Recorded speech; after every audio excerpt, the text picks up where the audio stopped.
오늘은 복음의 시대 두 번째 시간으로 복음을 기다리는 사람들이라는 제목으로 말씀을 나누겠습니다.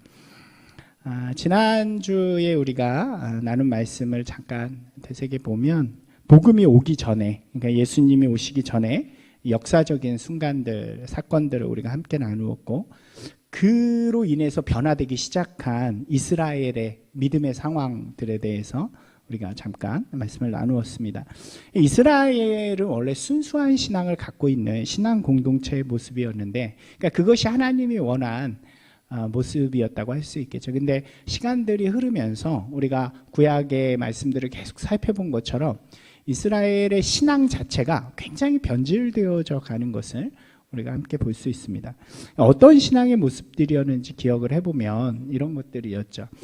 변질된 성전 중심의 신앙관이 있었다는 거예요. 그러니까 오직 하나님은 성전에만 계신 분, 성전에만 임하시는 분. 그러니까 무슨 문제가 생기냐면 내 삶은 상관이 없는 거죠. 그러니까 성전에 갈 때만 제의나 제사나 이런 것에만 잘하고 그리고 거기만 계시니까 오늘 내가 있는 삶의 자리에서 어떻게 살아가는가는 크게 중요시 되어지지 않는 성전 중심의 신앙이 있었다는 거고요. 또 변질된 이스라엘 중심의 신앙, 우리가 선민사상이라고 이야기하죠. 선민사상은 원래 하나님이 사랑으로 이스라엘, 아브라함을 선택하셔서 그가 하나님의 선택을 통하여 복의 근원이 되는 것이 선민의 특징인데, 그것이 왜곡되어져서 우리 외에는 다른 민족들은 다 그냥 이렇게 동물만도 못한, 우리만이 우월하고 우리만이 자격이 있고 우리만이 주인공인 이런 신앙으로 바뀌어져 갔다는 거고요. 마지막으로는 현실 중심. 그러니까 오늘 내 삶 속에 세상에서 누리는 복을 받는 것이 신앙이다. 신앙이 우리에게 주시는 것이다 라고 여기는 거죠. 그러니까 하나님의 나라를 만들거나 세워가는 것보다는 오늘 내가 누리는, 그래서 이것은 세속주의 신앙이라고도 할 수 있습니다. 이스라엘이 이런 식으로 변질되어져 가는 거죠. 순수했던 하나님이 주셨던 그 신앙들이 변질되어져 가니까 결국 이러한 신앙이 이스라엘을 범죄하도록 만들고, 그 결과로 우리가 구약에서 본 것처럼 왕조가 완전히 멸망하게 되는 그런 역할을 하게 됩니다.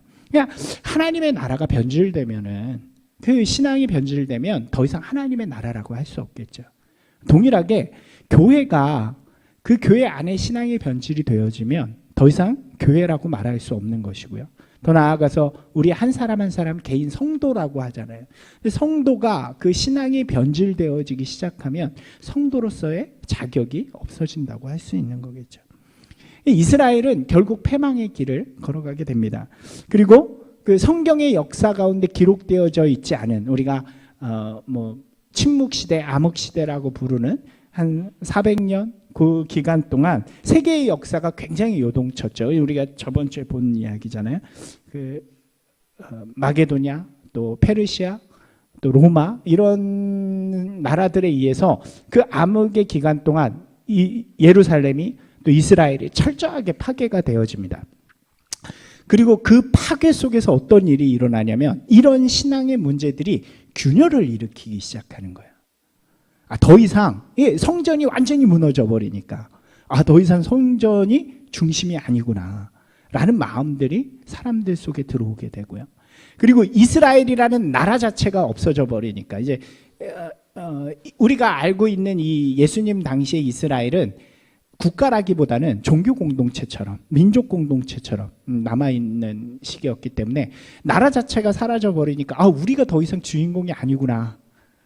그렇잖아요. 막 엄청나게 센 나라들이 와서 우리를 다 약탈하게 보고 그러니까 우리가 주인공이 아니구나 라는 선민사상에도 균열이 오기 시작하고요. 그리고 오늘 당장 나라를 빼앗겨서 너무 어렵게 살아가니까 하나님이 주시는 축복이 오늘 이 자리가 아니라 우리에게 소망이 있구나, 또 우리에게 천국의 소망이 있구나, 이런 것들을 바라보기 시작하는 균열들이 일어났다는 거죠. 그런 상황 속에서 예수님이 오시는 거예요. 그러니까 신약의 출발을 우리가 잘 이해하기 위해서, 예수님의 복음을 잘 이해하기 위해서는 그 시대적인 상황을 우리가 잘 이해하는 게 되게 중요하죠. 이스라엘의 원래 신앙의 모습, 변질된 신앙의 모습, 그리고 균열이 온 신앙의 모습이 있었다는 거고요. 그 예수님께서 복음으로 이 땅에 오셔서 신앙의 역사를 그냥 이렇게 바꾸시는 역사들이 일어납니다. 성전 중심이었던 신앙이 삶 중심. 우리 한 사람 한 사람에게 하나님이 임하시는 그 시대의 신앙으로 바뀌는 거죠. 예수님을 통해서.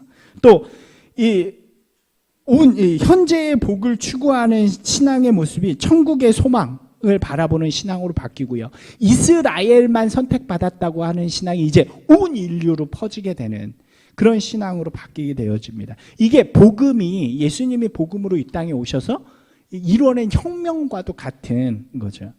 복음은 어떻게 보면 혁명이라고 할 수 있어요. 작게는 변화의 능력.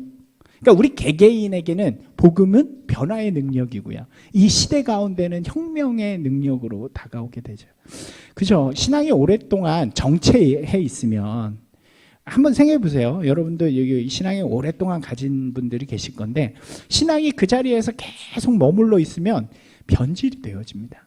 왜곡되어지기도 하고 타협하기도 하고 그런 일들이 일어나죠. 그 신앙의 변질이 있을 때마다 복음이 그 안에서 역사하고 그 복음을 통해서 다시 새롭게 되는 능력이 있다는 거죠. 그래서 때때마다 크고 작은 신앙의 혁명과 부흥이 일어나게 됩니다. 그러니까 우리 신앙의 역사도 그런 거죠. 그러니까 망가지고 타락했다 라는 그런 시대가 돼서 사람들이 그 신앙에 대해서 막 이렇게 얘기하고 원망을 하고 그런 시대가 되면 항상 그 다음에 복음을 통한 개혁이 일어나게 된다는 거예요. 그건 개인에게도 마찬가지고요. 또 공동체에게도 마찬가지입니다. 우리가 기억해 보면 어거스틴이란 인물들, 또 우리가 잘 아는 루터나 칼빈이나 또 우리 감리교를 시작한 웨슬리나 뭐 조나단 에드워드나 그 시대가 다 이랬어요. 그들이 개혁하는 시대가 다 그런 신앙의 왜곡, 신앙의 정체, 신앙의 변질 때문에 이 하나님이 세상으로부터 욕을 먹는 그런 시대 속에서 이런 복음을 들고 나오는 사람들이 그 복음을 외쳤을 때, 그 복음을 받아들이며 같이 나오는 사람들에 의해서 그 시대가 개혁이 되어지고 변화가 되어지는, 우리 개인으로 이야기하면 우리 안에 복음이 역사할 때, 우리가 그럴 때 있잖아요. 신앙이 정체되어지고 왠지 내가 잘못된 신앙의 모습을 갖고 있을 때 어느 순간인가 복음이 우리 안에 역사하면 우리의 모습이 다시 변화되어지고 개혁되어지는 일들이 일어난다는 거죠. 중요한 것은 무엇이냐면 그 변화는 오직 복음을 기다리는 사람들을 통해서만 이루어진다는 거예요. 한번 같이 읽어볼까요? 변화는 복음을 기다리는 사람들을 통해서만 이루어진다. 이게 복음의 매우 중요한 속성입니다. 복음이라는 말의 뜻이 그렇죠. 복음은 원어로는 유앙겔리온이라고 불러요. 네, 유앙겔리온이라고 부르는데 들어보셨나요? 유앙겔리온. 그 뜻이 뭐냐면 좋은 소식, 기쁜 소식이라는 의미예요. 라틴어, 영어로는 가스펠 이렇게 부르기도 하고 굿뉴스라고 부르기도 하는데, 좋은 소식, 복된 소식, 기쁜 소식이라는 의미를 갖고 있죠. 한글 성경이 참 잘 지은 거예요. 그러니까 한문으로 하잖아요. 복음, 복된 소식 이런 의미죠. 예수님께서 복음으로 이 땅에 오셨다는 것은 이 땅에 예수님이 좋은 소식이라는 것을 의미하잖아요. 근데 한번 생각해 보세요. 좋은 소식이라는 의미가 무엇이냐면 누군가는 그 소식을 듣고 기뻐한다는 거예요. 그러니까 복음이 능력이 되기 위해서는 그 소식을 듣고 기뻐하고 복되고 좋아해야 된다는 거죠. 근데 누군가는 그게 복되지 않아요. 누군가는 그 소식이 별로 관심도 없고, 아니 어쩌면 오지 말아야 할 소식일 수도 있는 거예요. 그 사람에게는 복음이 역사할 수 없다는 거죠. 이게 굉장히 중요한 복음의 속성이에요. 이게 신약에서 선택의 의미가 되고 하나님께서 부르시는 믿음의 고백이 되고 영접의 의미가 되어집니다. 이 복음은 모든 이들에게 선포되어지죠. 예수님께서 이 땅에 오셔서 선포하신 복음은 온 인류를 향한 복음입니다. 그래서 너희는 땅끝까지 복음을 전하라고 예수님께서 말씀하시죠. 근데 땅끝까지 복음을 다 전했다고 땅끝까지 있는 모든 사람들이 그러면 이 복음으로 인해서 은혜를 받고 구원을 받느냐? 그렇지 않다는 거죠. 오직 누구요? 이 복음을 믿고 영접하고 고백하는 자들에게만 능력이 있다는 거죠. 예수님이 오셨을 당시에도 보면요, 복음을 기다리는 사람들이 있었고요, 반대로 복음을 기다리지 않는 사람들이 있었습니다. 복음이 와서는 안 되는 사람들이 있었어요. 누구일까요? 우리가 앞에 믿음의 변질과 함께 생각을 해보면 복음이 와서는 안 되는 사람들이 있잖아요. 아직도 성전 중심의 신앙을 고수하는 사람들에게는 이 복음이 와서는 안 돼요. 왜요? 성전에만 임하셔야 되는 하나님이 온 사람들의 모든 곳에 임하기 때문에 안 되는 거예요. 이스라엘 중심, 나 중심으로 생각하는 그런 신앙 가운데 있던 사람에게는 안 되는 거예요. 왜요? 예수님의 복음은 이방인에게도 전하라고 이야기하니까 그거를 인정할 수 없는 거죠. 오늘 나에게 지금 복이 되어져야 되는, 세속적인 복을 줘야 되는 신앙에 사로잡혀 있는 사람들에게 이 복음은 하나님의 나라와 천국을 선포하잖아요. 그게 실망스러울 수 있는 거예요. 결국 이런 신앙을 가졌던 이스라엘 사람들은요, 그래서 복음이신 예수님을 받아들이지 않게 되는 것입니다. 결국 그들에게 복음은 기쁜 소식이 아니라는 거죠. 보면 예수님 탄생하셨을 때도 마찬가지였잖아요. 우리가 예수님 탄생의 때를 잘 생각해 보시면 누구에게인가는 굉장히 기쁨이 돼요. 누구에게 기쁨이 되었나요? 밤에 양을 치고 있던 목동들이 있었죠. 그들에게 천사가 나타나서 하늘에서 온 기쁜 소식을 전해. 하늘에는 영광이요, 땅에서는 기뻐하시는 자들의 평화이신 복음이 오십니다. 예수님이 오십니다. 그들이 얼마나 기뻤는지 그때 일어나가지고 먼 베들레헴까지 달려가요. 그래서 예수님을 만나고 경배하고 돌아와서 사람들에게 예수님이 오셨다는 이야기들을 합니다. 또 누구 이야기가 생각이 나시나요? 동방의 박사들 생각이 나시나요? 동방 박사들은 좀 먼 페르시아나 아라비아에서 온 사람들이에요. 천문학자들 것으로 추측이 되는데 그들이 별을 관찰하다가 동방에 이 메시아가 오신다는 이야기를 듣고 찾아오게 되죠. 먼 길을 떠나서 찾아옵니다. 그래서 예수님을 만나고 예수님께 메시아의 상징인 3가지 예물을 드리고 오게 되죠. 이런 사람들에게는 기쁨이 되어지는 거예요. 기다리고 또 그 복음이 능력이 되고 기쁨이 되어지니까. 그런데 반대로 와서는 안 되는 사람이 있었어요. 누구였나요? 헤롯이나 제사장들이나 이런 인물들이죠. 특별히 헤롯은 자기가 왕인데 내가 지금 왕인데 왕이 또 오면 어떻게 해요? 내 자리를 뺏기는 거죠. 이 사람에게는 복음이 능력이 아니죠. 기쁨이 아니죠. 그래서 어떻게 해요? 아이들을 다 죽이라는 명령까지 내리게 되는 것이죠. 복음으로 오신 예수님을 기다리고 맞이하는 사람들에게 그 복음은 기쁨이고 능력이 되지만 그렇지 못한 사람들에게 복음은 아무런 능력이 되지 못한다는 거예요.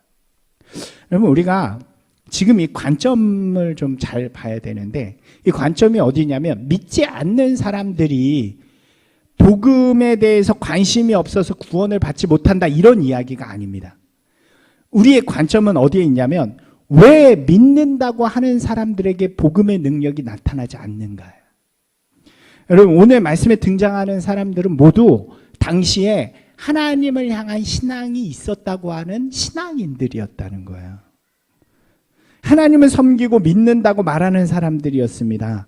그러나 이 동일한 하나님의 백성들 사이에 복음이신 예수 그리스도가 어떤 사람들에게 능력이 돼서 변화를 일으키고 하나님의 그 나라를 보여주지만 어떤 이들에게는 아주 싫어하는 게 된다는 거예요. 그렇지 못한다는 거예요. 여러분 요즘 매스컴에 나오는 뉴스들을 보면 너무 기독교를 혐오하게 만드는 이야기들이 많이 나오죠. 특별히 이번 주에 아주 그 PD수첩에서 대형 그 뉴스를 터뜨렸잖아요. 그것 때문에 포탈에 교회 이름 뭐 그런 것들이 다 올라오고 난리가 났었죠. 그리고 요즘 가장 크게 막 문제가 되는 것 중에 하나가 가짜 뉴스인데 그 가짜 뉴스를 만들고 배포하는 곳이 보수 기독교 단체라는 또 뉴스가 터져서 사람들이 이 뉴스를 보고 그러면서 이 기독교에 대한 신앙에 대한 엄청나게 나쁜 이미지를 갖게 되잖아요. 여러분 보세요. 어떤 사람들은 이렇게 이야기를 해요. 예전에 목사님들하고도 비슷한 얘기를 나눴는데 목사님들 중에서도 이렇게 생각하시는 분들이 계셨어요. 이런 일들이 사단의 역사라는 거예요. 사탄이 기독교를 망하게 하기 위해서 하는 일이다. 세상이 기독교를 미워하기 때문에 하는 일이다. 이렇게 이야기를 하고 해석하는 사람들이 있어요. 그런데 우리가요, 신앙의 역사 속에서 이러한 것들을 잘 해석하고 이해할 필요가 있습니다. 왜 우리 신앙이 세상을 밝히고 만내는 소금이 되지 못하고 세상 가운데 이렇게 버려져 가지고 밟히는 소금이 되어졌는가? 성경은 과연 우리에게 이러한 모습을 뭐라고 이야기해 주는가? 왜 우리 안에 복음의 능력, 우리가 아는 이 복음이라는 능력, 이 신앙을 이끌어왔던 이 능력이 이 세상 속에서 드러나지 못하는가? 신앙의 관점으로 이걸 잘 보고 해석하는 게 중요하다는 거죠. 여러분 우리가 생각해 보시면요, 유다가 멸망할 때요, 하나님의 백성이라고 했던 유다가 멸망할 때 성경은 뭐라고 이야기하나요? 이것이 사단의 역사였다라고 이야기하나요? 그렇게 이야기 안 하죠. 우리가 기억해 보시면 철저하게 이것은 죄 때문이라고 이야기를 해요. 죄에 대한 하나님의 징계였다, 이렇게 이야기를 하죠. 그리고 그 징계를 통해서 어떤 일이 일어나요? 다시 하나님의 사람들이 회개하고 하나님께 돌아오는 신앙의 개혁이 일어나게 되는 것을 우리에게 성경은 계속해서 이야기해 주고 있는 거죠. 이스라엘이 버림받게 된 계기도 뭐라고 이야기해요? 이스라엘의 범죄 때문이라고 이야기하는 거예요. 예수님이 오셨을 때도 이스라엘은 변질되고 타락한 신앙을 고수하기 있었기 때문에 변화의 능력을 맞이하지를 못하는 거죠. 그저 자신들의 모습을 지키는데 급급했기 때문에 복음이 이들에게 능력이 되지 못하고 결국 그들은 먼저 되었지만 나중된 자가 되어지는 거죠. 여러분 우리에게도 이 말씀이 동일하게 이야기하고 있는 거예요. 사단이 그런 게 아니라, 세상이 우리를 미워해서 그런 게 아니라, 우리가 하나님 앞에 죄된 모습으로 변화되었기 때문에, 변질되었기 때문에 하나님께서 그것을 각성하라고 주시는 메시지라고 여길 때 우리는 다시 회복할 수 있는 거죠. 그때 우리는 다시 복음을 붙잡을 수 있는 거죠. 이게 바로 회개라는 단어란 말이에요. 이스라엘은요, 신앙인이라고 하지만 복음이 아무런 영향력을 가지지 못하는 사람들이었습니다. 왜 그럴까요? 오늘 마태복음 읽은 말씀 속에서 그 이유들을 우리가 좀 이야기해 볼 수 있습니다. 예수님께서 제자들에게 이렇게 말씀하시죠. 같이 한번 읽어볼까요? 예수께서 이르시되 삼가 바리새인과 사두개인의 누룩을 주의하라 하시니, 이렇게 말씀하십니다. 이렇게 말씀하시게 된 배경이 있어요. 이전에 무슨 일이 있었냐면, 바로 전에 있었던 사건이 보리떡 7개와 물고기 2마리, 7병이어라고 그러는데 맨날 5병이어만 들어보셨죠? 7병이어가 또 있어요. 이건 4,000명을 먹이시는 사건인데 되게 비중 있게 다뤄지진 않지만 잠깐 이야기가 되는 그 사건이 있었습니다. 그리고 그거보다 조금 더 전에, 좀 더 전에 바로 5병이어 사건이 있었던 거예요. 그러니까 2변의 큰 사건이 있었던 거죠. 이런 사건들이 있은 다음에 사람들, 특별히 사두개인하고 바리새인들이 예수님 앞에 나와가지고 기적을 보여달라고 요구하는 모습이 등장합니다. 당신이 우리에게 기적을 보여주십시오. 당신 4,000명도 먹이고 그랬으니까 보여주십시오. 이렇게 이야기를 해요. 근데 중요한 건 이들이 성경에 뭐라고 되어 있냐면, 예수님을 기적을 보여주면 믿고 따르려고 하는 것이 아니라 시험해 보는 거예요. 얼마나 이렇게 잘하나, 내가 원하는 걸 해줄 수 있나, 이런 것이 시험해 보는 거죠. 예수님께서 이들에 대해서 경고를 하세요. 막 뭐라 그러세요. 뭐 너희들이 그런 걸 따지냐 막 이러면서 막 뭐라 그러고 화내신 다음에 딱 가시는 거예요. 제자들하고 한적한 데로 가시면서 갑자기 말씀하시는 거예요. 야, 생각나는데 너희들 이 바리새인과 사두개인의 누룩을 조심해라. 제자들이 처음엔 이해를 못해요. 그래가지고 아까 먹다 남은 떡이 어디 있나, 배고프신가 보다 이래가지고 막 찾는데 아까 안 챙겨왔는데요. 이렇게 얘기하니까 예수님이 답답하신 거죠. 뭔 소리냐. 그 얘기가 아니다. 바리새인과 사두개인의 누룩을 조심하라. 이렇게 말씀하시죠. 바로 그 교훈을 조심하라는 거죠. 아까 봤잖냐. 바리새인하고 사두개인이 말하는 거 봤지. 그들이 가진 교훈, 그들이 가지는 신앙의 가치, 모습들을 너희가 조금 더 마음에 품지 마라. 여러분, 누룩이라는 게 뭔가요? 여기서 이제 말하는 누룩이 빵 부풀게 하는 그거거든요. 요만큼 넣잖아요. 조금 들어가요. 근데 그 누룩이 그 빵에 영향력을 다 갖는 거죠. 너희가 이 바리새인과 사두개인의 교훈이 누룩 같아서 그걸 조금이라도 마음에 가지면 너희의 믿음이 다 변질되어지니까 그거를 절대로 네 마음에 갖지 말라라고 예수님께서 말씀해 주시는 것입니다. 거기에 물들면 복음이 역사하지 못한다고 이야기해 주시는 거예요. 바리새인과 사두개인이 어떤 사람들이었냐면 당시에 종교적이고 정치적이고 사회적인 리더들이었어요. 지도자, 이스라엘에. 그러니까 이 이스라엘은 아까 말씀드린 것처럼 나라를 잃고 이제는 종교 공동체처럼 되었기 때문에 이들 가운데도 그래도 지도자 이런 사람들이 있었어요. 왕 이런 거. 헤롯 왕은 이 이스라엘의 왕이 아닙니다. 그냥 이 사람은 다른 그 왕이고 이 지역을 실제로 다스리던 사람들은 대제사장 을 중심으로 한 이 사람들이고 그 아래 바리새인과 사두개인들이 있는 거예요. 이 사람들이 그러니까 조금 더 설명을 해드리면 그 암흑의 시대라고 불렸던 이스라엘의 암흑기에 세 개의 종파가 생겨나요. 하나는 바리새인이고 하나는 사두개인이고 하나는 에세네파라고 하는데 에세네파는 누구냐면 하나님을 우리 섬기는데 지금 이 나라 꼴이 이렇고 세상이 이러니까 우리는 이거 상관 안 하고 산에 들어가 가지고 하나님의 나라를 추구하면서 살아갈래 그런 사람들이에요. 그래서 아무런 영향력을 갖지 못하는 사람들이에요. 그냥 산속에 들어가서 사는 사람들. 신비주의 뭐 이런 사람들이고 이 바리새인과 사두개인들이 사회에 영향력을 많이 가지던 사람들인데 특별히 바리새인들은 누구냐면 율법주의자들입니다. 그러니까 나라가 완전히 망가지고 막 이랬잖아요. 그러니까 이 안에서 어떤 일들이 일어나냐면 우리가 율법을 안 지켜서 이렇다. 그래서 완전 유대주의자들로 우리가 율법을 철저하게 지키자. 우리 전통을 철저하게 지키자. 이걸로써 우리의 정체성을 갖자라고 하는 운동이 일어나게 되는데 그 사람들이 바리새인들입니다. 이 철저한 유대주의자들이고 경건주의자들이라고 할 수 있어요. 그리고 사두개인들은 누구냐면 제사장 그룹이에요. 제사장의 이렇게 계열들. 근데 우리가 생각해 보면 이럴 수 있잖아요. 제사장의 계열이니까 더 종교적이지 않냐.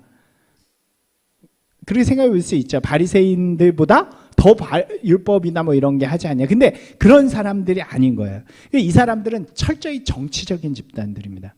이 사독이라는 인물이 제사장이 될 때부터 이미 그 당시에 제사장들은 돈 주고 사고, 그러니까 로마에 돈 주고 권력자한테 돈 줘서 얻는 자리가 돼버린 거예요. 그러니까 그런 것들을 누리면서 정치적으로 또 사회적으로 이런 부와 명성을 쌓는 사람들이 바로 이 사두개인이라는 그룹이었다는 거죠. 철저하게 직업적이고 정치적인 제사장의 자리를 가진 사람들이라고 할 수 있습니다. 지금은 아닌데 혹시 들어보셨을지 모르겠는데 한 십몇 년 전쯤 됐을 거예요. 그 당시에 잠깐 사람들이 선호하는 직업에 목사가 올라왔던 적이 있었어요. 혹시 들어보신 적 있나요? 요즘 안 그러는데 예전에 왜 그랬냐면 아마 그때가 호황이었나 봐요. 호황이었는지. 그래서 목사들이 뭐 돈도 많이 받고 뭐 이런 이야기들이 나오니까 사람들이 저거 되게 좋은 직업인가 보다 이러고 이렇게 했던 뭐 십몇이었던 걸로 기억하는데 하여튼 그런 적이 있었던. 그러니까 이 당시에가 바로 제사장이 그런 개념이었던 거죠. 하나님에 대한 신실함보다는 직업적이고 정치적인 제사장 자리를 얻는 그런 그룹이었다고 할 수 있죠. 그러니까 이 사람들의 특징은 친로마적이고 이해타산에 밝은 그런 집단입니다. 이 둘 모두 종교적으로 보면 이 나라 이스라엘이라는 곳에 지도자들, 신앙적인 지도자들이었단 말이에요. 근데 이들이 철저하게 변질된 신앙을 갖고 있는 거예요. 예수님께서는 이러한 제자들에게 이들의 누룩, 곧 이들의 가치에 물들지 마라 라고 이야기합니다.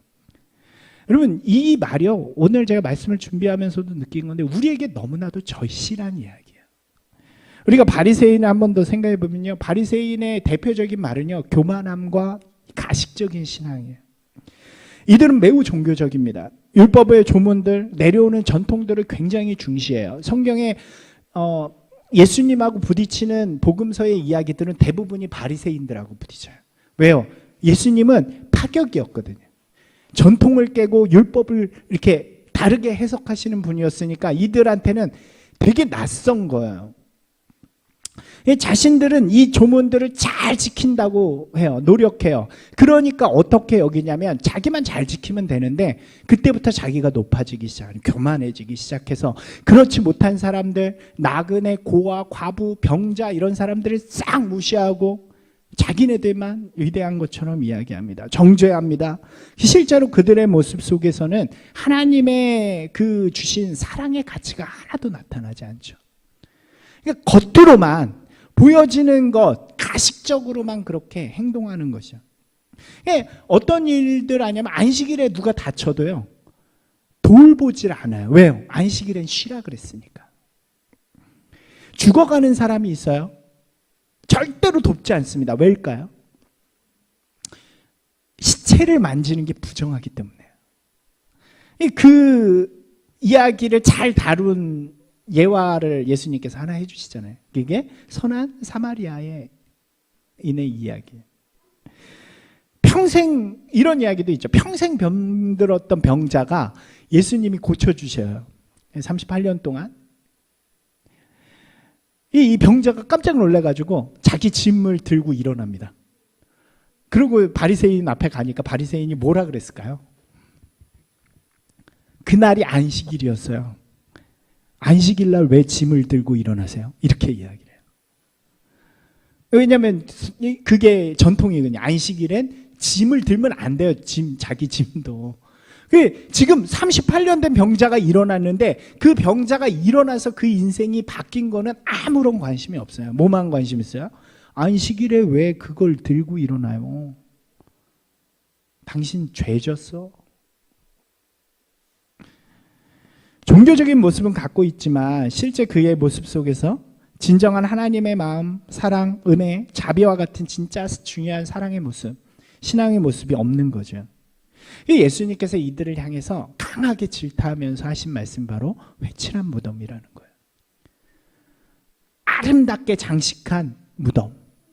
겉은 빨주노초 파남보 무지개색으로 아무렇게 아름답게 치장했을지 모르겠지만 그 안엔 뭐가 살아요? 썩은 시체가 살아있는 거죠. 그 문을 열었을 때 드러나는 것은 썩은 냄새밖에 없다고 이야기하는 것입니다. 그 죽어있는 신앙이고 그런 신앙에 머물면 절대로 복음이 역사할 수 없다는 거죠. 사두개인을 이야기하는 대표적인 단어는 세속주의 신앙이에요. 아까도 잠깐 말씀드렸죠. 이들은 되게 특징이 있는 게 제사장 그룹이라고 했잖아요. 근데 부활도 믿지 않고 천사도 믿지 않습니다. 여러분, 부활도 믿지 않고 천사도 믿지 않는다는 것은 이 사람들이 뭘 중시했는지 우리가 이해할 수 있겠죠. 오늘을 중시하는 거예요. 오늘 내가 뭘 먹고 살고 어떻게 살고. 제사장이 그 당시에 가장 윗계급이었기 때문에 가장 좋은, 가장 부유한 생활을 하는 거죠.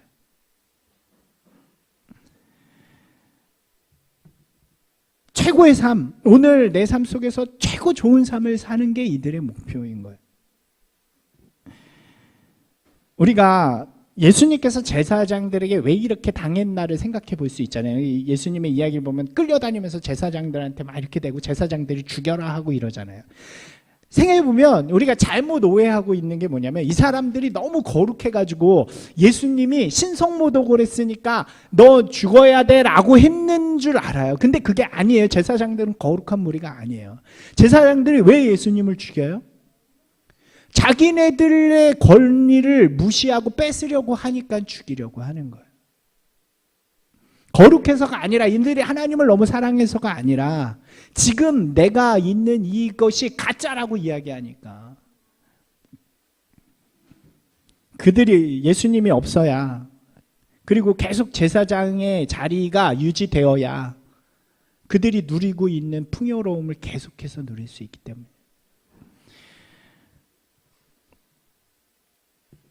이러한 사두개인의 누룩이 제자들에게 오면요, 그 누룩은 복음을 기피하는 결과를 가져오게 되죠. 그 대표적인 인물이 누구예요?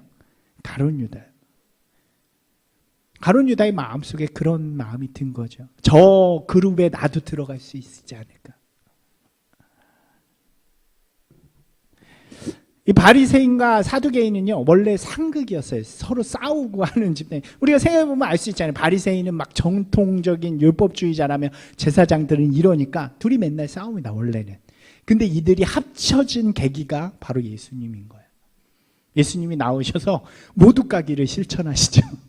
너희는 회칠한 무덤이고 너희는 독사의 자식이야.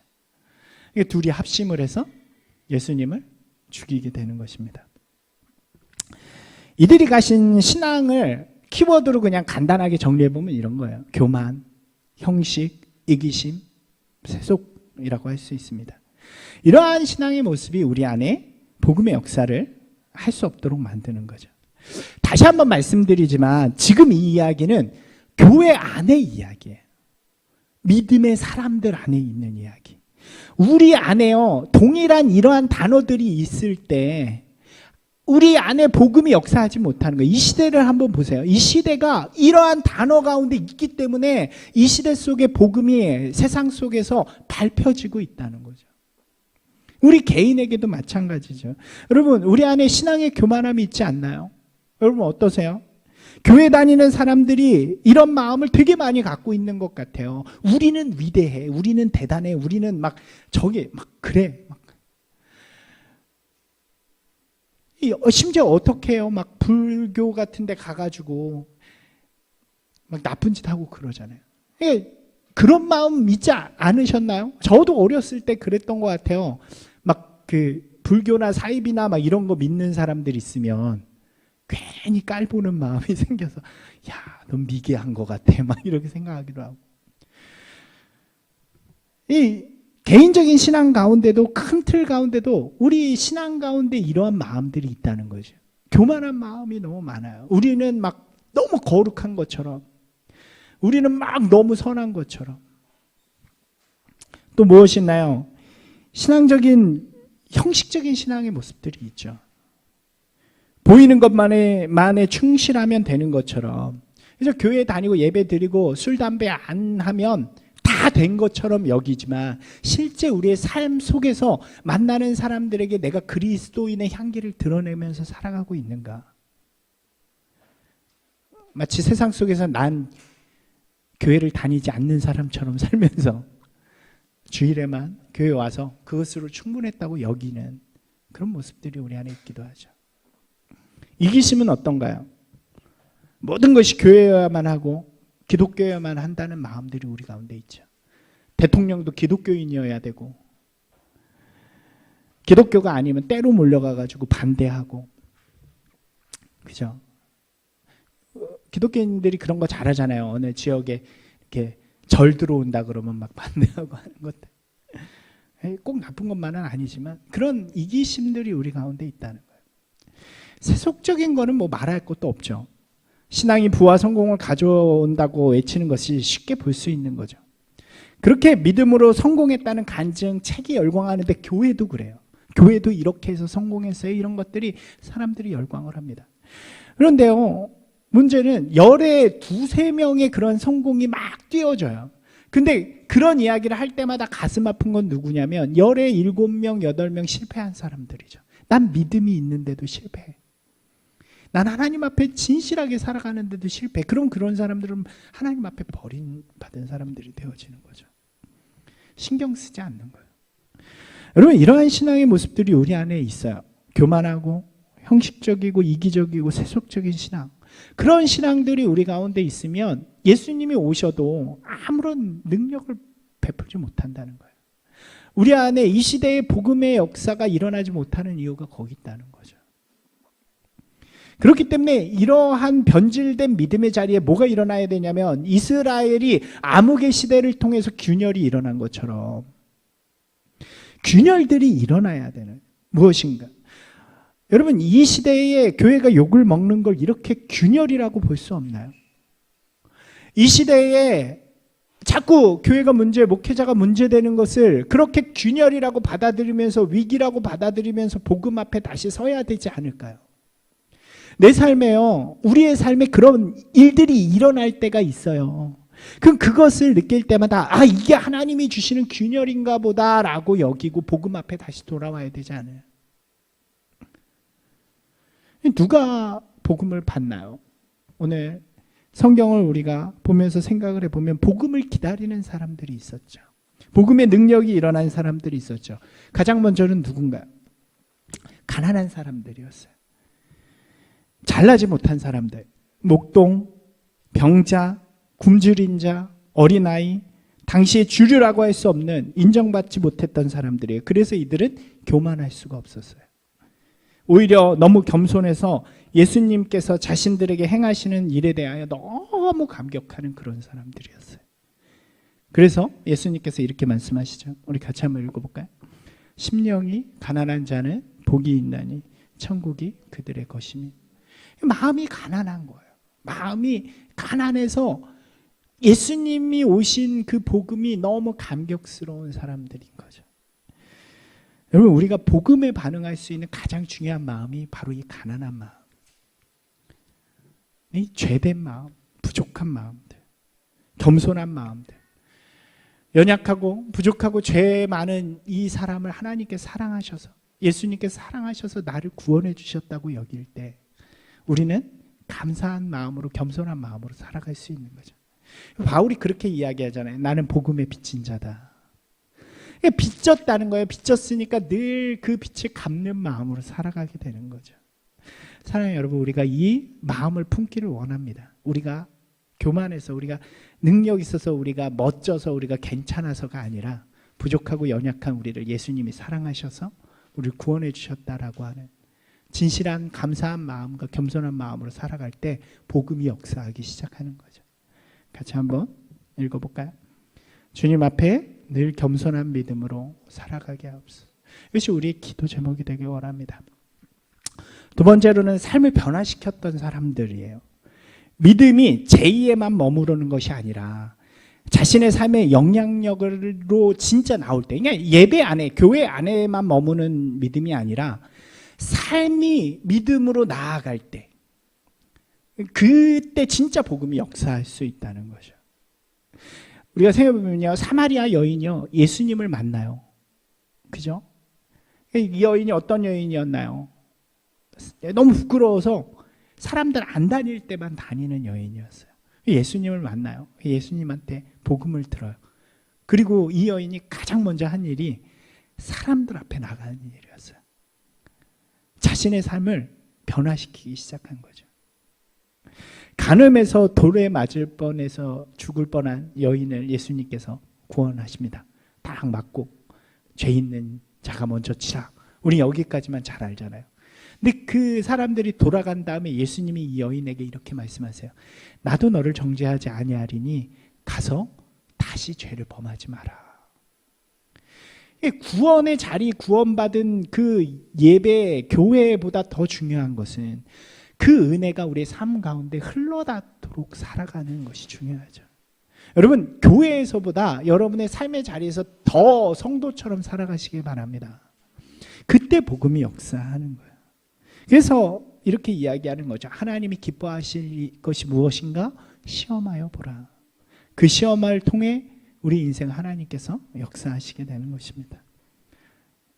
두 번째 기도 제목이에요. 같이 한번 읽어볼까요? 우리의 삶의 자리가 믿음으로 살아가는 자리가 되게 하옵소서. 세 번째 사람들입니다. 넓은 마음을 가진 사람들이에요. 자신에게만 갇혀있는 사람들이 아니라 이 넓은 마음, 이게 자신의 틀을 깬 사람들이 바로 복음을 온전히 기다리는 사람들, 복음이 역사하는 사람들이 된다는 거죠. 아까 말씀드렸던 동방박사들은 유대인들이 아니었잖아요. 이들이 온 나라가 아라비아나 페르시아나 이쪽으로 생각해 볼 때 유대보다 더 큰 나라들이란 말이에요. 그런데도 이들은 유대라는 곳에 메시아가 온다는 그 사실을 알고 메시아를 경배하기 위해 와요. 자기의 틀을 깨는 거죠. 병든 친구를 위해서 천장을 뚫고 그 병자를 실은 그것을 내리는 친구들의 그 마음, 자신의 하인, 종이에요. 종을 위해서 예수님께 간절히 구하는 백부장이면 굉장히 높은 위치거든요. 하인은 말할 것도 없죠. 하지만 그 종을 위해서 예수님께 그 나음을 구하는 그 마음들, 나와 함께한 사람들, 나와 상관없는 사람들에게 넉넉한 마음, 넓은 마음을 가진 사람들이 하나님의 복음에 반응하는 거예요. 복음의 능력이 되는 거죠. 여러분, 우리가 가진 좁은 마음으로는요, 복음과 예수님을 담을 수가 없는 거예요. 왜? 나만 보니까, 나를 보는 마음은 요만하니까, 나 채우기도 바쁘니까. 근데 그 마음을 닫힌 마음이 아니라 열려있는 통로로 둘 때 하나님의 은혜와 사랑, 예수 그리스도의 복음이 나를 통해서 세상 가운데 흘러가게 되어지는 거죠. 예수님께서 이렇게 말씀하세요. 같이 읽어보겠습니다. 내 계명은 곧 내가 너희를 사랑한 것 같이 너희도 서로 사랑하라 하는 이것이, 이게 복음의 가장 큰 능력이 되어지는 거죠. 넉넉한 마음들, 사랑할 수 없는 사람들까지도 사랑하는 마음들. 여러분, 좀 그런 마음을 품는 분들이 되셨으면 좋겠어요. 죄는 미워하되 죄인은 미워하지 말라는 말이 있잖아요. 죄에 대해서 우리가 분명하게 선을 그을 수 있어야 하지만 그 죄를 행하는 사람들까지도 선을 그어버리면 복음은 거기에 끝나버리고 마는 거예요. 여러분, 넉넉한 마음, 관용의 마음, 사랑의 마음, 은혜의 마음을 품는 분들이 되시길 바랍니다. 한번 같이 읽을까요? 세상을 향한 주님의 사랑의 마음을 품게 하소서. 마지막입니다. 복음을 기다리는 네 번째 사람들은 천국을 바라보는 사람들이에요. 이것이 가장 본질적인 답이기도 하죠. 가장 큰 복음은 가장 큰 복음의 역사를 경험한 사람들은 바로 제자들이라고 할 수 있죠. 이 제자들이 처음에는 현재의 복을 추구하는 사람들이었습니다. 우리가 앞으로도 보겠지만 이 사람들도 마찬가지로 막 오늘 이 시대에 예수님이 역사하셔서 전복을 하면 저도 그 자리에, 가장 높은 자리에 앉기 위해서 서로 싸우는 그런 사람들이었죠. 하지만 이 사람들이요, 예수님의 길을 바라보고 십자가와 부활 그리고 성령을 경험하면서 이들이 완전하게 변화되기 시작하죠. 더 이상 오늘 이 자리가 아닌 미래에 또 우리 가운데 역사하신 하나님의 나라를 바라보기 시작합니다. 그러니까 어떻게 돼요? 오늘을 변화시키는 능력의 사람이 되는 거예요. 두려워하지 않는 거예요. 오늘 나에게 어떤 일들이 일어날지라도 두려워하지 않고 하나님의 나라를 이루어가는 사람들이 되는 거죠. 그것은 하나님의 나라를 온전히 바라볼 때 이루어지는 것입니다. 어떤 것도 이들을 흔들지 못해요. 로마서에 이렇게 고백하죠. 같이 읽겠습니다. 누가 우리를 그리스도의 사랑에서 끊으리요? 환난이나 공고나 박해나 기근이나 적신이나 위험이나 칼이라. 이 뒤에도 이야기하죠. 세상에 어떤 것도 우리 주 예수 그리스도 안에 있는 하나님의 사랑 안에서 우리를 끊을 수 없습니다. 왜 이야기를 해요? 바울이요, 이 소망을 바라보기 때문에 오늘 로마로 갈 수 있는 거예요.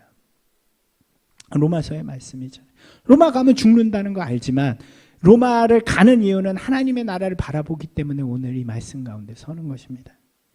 사랑하는 여러분, 눈에 보이는 세상만 추구하는 자들이 아니라 보이지 않는 하나님의 역사를 바라보는 그런 분들이 되시기 바랍니다. 그 소망이 있을 때 어떤 것으로부터도 끊을 수 없는 하나님의 사랑의 확신과 또 담대함이 생겨나는 거죠.